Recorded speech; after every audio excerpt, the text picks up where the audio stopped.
생명의 삶 2월 6일자 주님을 더 사랑하고 작은 자를 영접하는 상급이라는 제목으로 오늘 말씀 전하도록 하겠습니다. 오늘 말씀은 우리가 이제 어제 본문 말씀과 좀 이렇게 쭉 연관지어서 한번 생각을 해보아야 하는 그러한 본문입니다. 어제 말씀을 보면 뭐라고 하시냐면 주님께서는 너희를, 다시 말하면 제자들을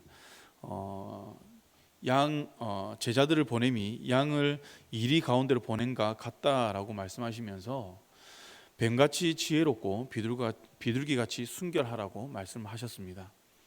그리고 22절 말씀 보면 이제 미움을 받을 것이나 끝까지 견디는 자는 구원을 얻으리라 라고 말씀하시면서 이것을 이제 27절에서 너희가 귓속말로 듣는 것을 집 위에서 전파하라 라고 말씀하십니다.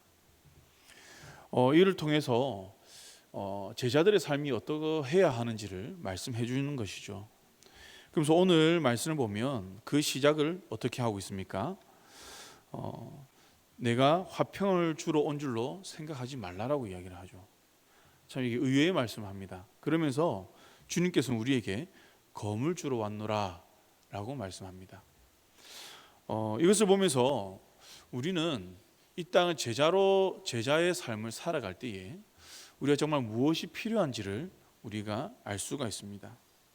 그래서 주님은 오늘 말씀에서 이렇게 살아가는 자들, 앞에서 말씀하는 이러한 제자의 삶을 살아가는 자들에게 마지막에 뭐라고 하십니까? 결단코 상을 잃지 아니하리라 라고 말씀합니다. 다시 말하면 우리 그리스도인들에게 주님께서는 상을 주신다는 것이죠. 그 상급을 주신다라고 이야기합니다. 그러면 어떠한 사람이 상급을 받느냐? 다시 중복되는 말씀이긴 한데요. 제자의 삶을 살아가는 사람들에게 주님은 상급을 주시겠다라고 이야기를 하는 것이죠. 그렇다면 제자의 삶은 무엇인가? 어떻게 살아야 되는가? 제자의 삶은요, 오늘 이 말씀을 보면 이 작은 자, 42절 말씀이죠. 이 작은 자 중 하나에게 냉수 한 그릇이라도 주는 자는 이라고 말씀하십니다. 여기에서 이 작은 자가 누구일까요? 개역 한글 성경에는 이 작은 자에 대해서 소자라고 기록을 해 놓았습니다. 이 단어는요, 구약에서 겸손이나 보잘것없다라는 것을 나타낼 때 쓰는 단어입니다.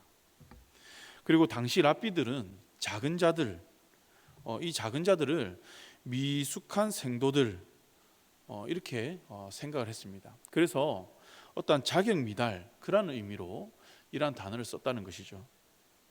이러한 작은 자라는 이 단어의 의미를 보았을 때 이 작은 자들은 당시에 소외되고 연약한 자들을 이야기를 하는 것입니다. 이들을 냉수 한 그릇, 여러분 냉수 한 그릇 주는 것이 그렇게 어려운 일인가요? 그렇게 어려운 일은 아니잖아요. 그러니까 정말 별것 아니지만 이러한 냉수 한 그릇, 연약한 자들, 소외된 자들에게 제자의 이름으로 냉수 한 그릇을 전해주는 자들에게 주님께서는 상급을 잊지 않겠다고 말씀하십니다. 그럼 여기서 제자의 이름, 이 제자가 무엇인가? 많은 사람들은 이 제자에 대해서 참 어렵게 생각을 합니다. 우리가 성경에 나오는 이 제자들의 모습을 보면 어떻습니까? 순교를 각오하고 또 핍박을 각오하면서, 사실 오늘 말씀도 보면 주님께서 이 제자들을 보내는 것이 이리떼에게 보내는 것과 같은 그러한 마음이라고 말씀하십니다.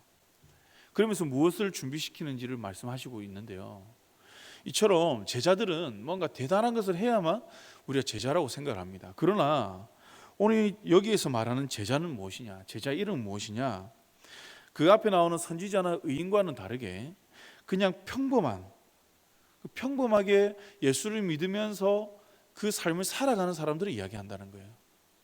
대단한 어떠한 사역을 해서가 아니라 내 삶 가운데서 예수의 이름으로 내가 신앙을 지키면서 내 주위에 있는 소외된 사람들, 연약한 사람들을 그 예수의 이름, 내가 믿는 그 예수 그리스도의 이름으로 그들에게 작은 선행을 베풀었을 때, 그들이 필요한 것들을 내가 주었을 때 하나님은 그들에게 상급을 주신다는 것이죠. 그것이 바로 제자의 삶이라는 것입니다. 그러면 예수의 이름을 믿는 자, 또 예수의 제자로 사는 삶은 어떠해야 되는가? 거기에 대해서 38절 말씀이 잘 나타내주고 있다고 저는 생각을 합니다. 뭐라고 하냐면 자기 십자가를 지고 나를 따르는 사람, 이렇게 이야기를 하죠. 너무나도 당연한 이야기입니다. 너무나도 우리가 잘 알고 있는 이야기죠. 그런데 우리가 이 십자가에 대해서 한번 조금 더 생각을 해보았으면 합니다. 많은 사람들은 십자가 하면 형벌을 먼저 떠올리죠. 그 당시 사람들은 더 그랬을 것입니다. 그러나 이 형벌이 예수 그리스도를 통해서 생명, 구원, 이런 의미로 이제 바뀌기 시작하는 거죠. 재해석되어지는 것입니다. 이제는 십자가가 더 이상 형벌이 아니라 바로 생명이고 구원의 의미가 된다는 것이죠. 저는 이러한 십자가의 의미를 통해서 제자의 삶은 먼저 내가 십자가의 구원을 깨닫고 믿어야 한다는 것이죠. 제자들은 그냥 교회를 열심히 다니고 그냥 그 당시로 말하면 회당에 열심히 출석하고 예수님만 졸졸 따라다닌다고 해서 제자가 아니라 예수님이 말씀하시는 이 십자가의 복음을 듣고 깨닫고 믿는 사람들이 먼저 제자가 된다는 겁니다. 그리고 두 번째는 뭐냐? 여기서 그치는 것이 아니라 이것을 전하는 사람. 그래서 마태복음 10장 27절에서 말씀하고 있죠. 조금 전에 읽어드린 것처럼 너희가 귓속말로 듣는 것을 집 위에서 전파하라. 집 위에서. 다른 집도 아니고요, 어디 멀리 가서도 아니고 나의 집 위에서. 사람들은 핍박을 합니다. 예수 믿는다고. 그 당시에 얼마나 핍박이 심했습니까? 사자밥이 되기도 하고요, 교수형에 처해지기도 하고요, 화형당하기도 하고요, 십자가형을 당하기도 합니다. 예수를 믿는 것을 밝히는 것이 그 당시에는 나의 생명을 걸고 해야 되는 그러한 일이었습니다. 그러나 그러한 것들을 나의 집 위에서 예수를 드러내라는 것이죠. 그 복음을 전해라는 것입니다. 네가 알고 있는, 네가 믿고 있는 그 십자가의 도, 그것을 전하라는 것이죠. 그게 바로 제자의 삶이라는 것입니다. 이러한 삶을 살기 위해서는 역설적이게도 자신의 뜻과 삶을 철저히 십자가에 먼저 달리도록 해야 된다는 것입니다. 이는 참 쉽지 않습니다. 왜냐하면 내 이 모든 뜻과 삶을 십자가에 단다는 것은 나의 자아가 부정되어야 되는 것입니다. 내 존재가 내 안에서 부정이 되어야 된다는 것이죠.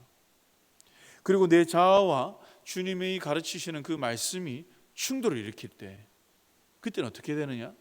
바로 내 자아를 바로 꺾어야 됩니다. 우리가 이 세상을 살아가면서 이러한 삶을 살아가는 것이 결코 쉽지가 않죠. 오늘 우리가 말씀을 듣습니다. 이 말씀을 가지고 오늘 하루를 살아가는 것도 쉽지가 않을 것입니다. 오늘 말씀 이렇게 들었는데, 성경에서 이렇게 우리를 가르치는데, 제자의 삶이 이렇다라고 말씀하셨는데, 오늘 이제 우리가 일상을 살아갈 때는 세상의 이치와 하나님의 가르침 충돌할 때 세상의 이치를 꺾는 것이 얼마나 힘든지 우리가 경험해서 잘 알지 않습니까? 이처럼 십자가의 도, 십자가를 지는 삶은요, 세상의 논리와 맞서 싸워야 한다는 것이죠. 마치 전쟁하는 것을 연상시키는 것입니다. 그래서 주님은 이때 무엇입니까? 검을 주러 왔다고 이야기합니다. 제자들에게 검을 가질 것을 말씀하고 있습니다. 그럼 여기에서 검이 무엇입니까? 우리가 흔히 말하는 사람을 해하는 용도의 그러한 검일까요? 아니라는 것이죠. 여기에서 검은 우리가 10장 16절에 나오는 뱀같이 지혜롭고 비둘기같이 순결하라는 말씀과 좀 연관지어 생각해 볼 수 있을 것 같습니다. 검은 성경에서 무엇을 뜻하느냐? 바로 말씀을 이야기합니다. 그래서 에베소서 6장 17절에서 이렇게 이야기하죠. 성령의 검 곧 하나님의 말씀을 가지라. 여러분, 하나님의 말씀 무엇입니까? 진리의 말씀이죠. 그렇다면 이 검은 곧 진리라는 것입니다. 이 진리를 가진 자는 이 세상에서 지금 나의 상황에서 진리와 비진리를 구분할 수 있다는 것이죠. 분별할 수 있다는 것입니다. 그것이 무엇입니까? 뱀같이 지혜로운 것이죠. 고대 근동사회에서는 이 뱀이라는 동물은요, 지혜로운 동물, 분별할 수 있는 그러한 동물로 인식이 되어졌습니다. 그래서 예수님께서는 뱀같이 지혜롭게 지혜로우라고 이야기를 하죠. 그래서 우리가 뱀같이 지혜롭기 위해서 어떻게 해야 될까? 어떻게 해야 될까? 고민하는 사람들이 많이 있는데요. 다른 것이 아니라 바로 진리의 말씀, 이 말씀을 붙들어야 된다는 것입니다. 우리의 삶에 주님을 알고자 하는 그 열정을 가지고 이 말씀을 계속해서 새겨 넣어야만 이 말씀이 내 삶을 다스려가는 것이고 내 삶에 일어나는 이 모든 상황 가운데서 분별할 수 있게 만들어 간다는 것이죠. 그래서 제자들은 우리가 십자가를 지고 가야 되는 것도 있지만 그 걸어감에 있어서 반드시 필요한 것이 무엇이냐? 바로 진리의 검을 우리가 가져야 한다는 것이죠. 이 검이 없으면요, 우리가 예수를 쫓기는 쫓지만 다른 길로 갈 수도 있습니다. 여러분, 검을 가진 자가 되시길 바랍니다. 진리를 알고자 힘쓰시기 바랍니다. 그리고 그 진리의 말씀에 아는 것에서 그치는 것이 아니라 순종하시기 바랍니다. 많은 그리스도인들은 오늘 말씀을 보면서 상급만 바라보고 쫓아가는 사람들이 많이 있습니다. 이렇게 하면 상급 주시겠지, 이렇게 살면 상급 주시겠지, 하나님 기뻐하셔서 나의 상급이 쌓일 것이야. 주님은 어떠한 선행을 해서 상급이 쌓인다고 이야기하지 않습니다. 진리의 말씀으로 분별하며 그 말씀대로 살아갈 때에 대단한 일이 아니라 내 삶에서 그것을 증거할 때에 하나님께서는 상급을 주신다는 것이죠. 상급만 바라보고 쫓아가는 사람의 그 삶을 저는 이렇게 표현할 수 있을 것 같습니다. 올림픽 나가는 선수가 자기 관리 전혀 하지 않고 운동도 하지 않고 나는 금메달 딸 것이야, 이렇게 생각하는 것과 같다는 것이죠. 여러분, 우리의 삶의 기준은 상급이 되어서는 안 됩니다. 그것은 결과론적인 것이죠. 우리가 달려갈 길을 다 갔을 때 주님께서 우리에게 주시는 것입니다. 모든 운동 경기가 그렇죠. 규칙이 있습니다. 그 규칙 안에서 정정당당하게 경쟁을 해서 이겨야 메달을 얻게 되죠. 상급을 얻게 됩니다. 제자의 삶도 그렇습니다.